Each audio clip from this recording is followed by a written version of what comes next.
what would you be doing if you weren't a dating coach? So I can add a little more to this because I remember you were, oh, there we go. Okay, fair enough. That's a simple, simple enough. You read it in an hour, it's $6.95 on Amazon.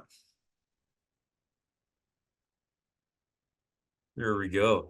I remember you saying back in the 60s, I think you saw what could have been a UFO, but I'm not going to put words in your I mouth. It did. was it was I something. absolutely did. I absolutely did.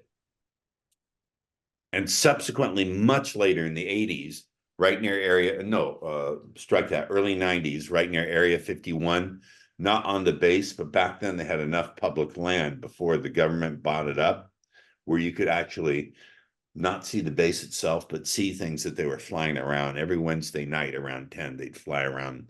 You couldn't see the shape, but you could see that they were moving in. Have you seen the Tic Tac UFO video? No, I don't think I did.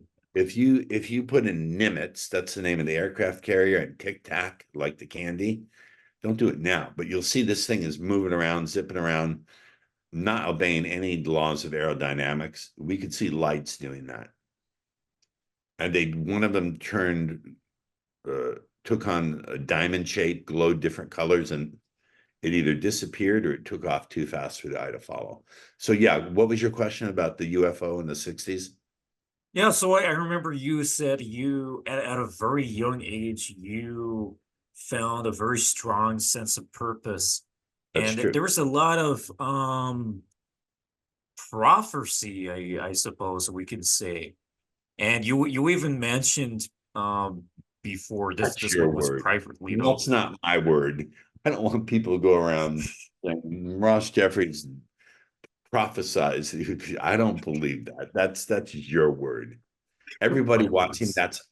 that's ICE's word, not mine. And I remember you said someone famous set you up to create the NLP application for seduction. I might be No, butchering this idea. what I said is my mentor, Richard Bandler, who's the co-creator of NLP, who subsequently was a guest on my podcast, The Influencer's Edge. That's The Influencer's Edge, available on every platform. Subsequently, he's a guest on my podcast. Richard Bandler hypnotized me back in the 80s, late 80s, and in trance told me that I would take NLP in an entirely different direction and create a whole new field for NLP. Then he gave me amnesia for it, so I didn't remember it for 10 years. I was working on speed seduction, but I didn't remember that incident where Richard did that until many years later under an odd set of circumstances. What word is odd set of circumstances? I'm curious. And it's not, the story is a long one. It has to do with, excuse me, when a reporter did a story for the Rolling Stone. It's not worth going into. Alrighty.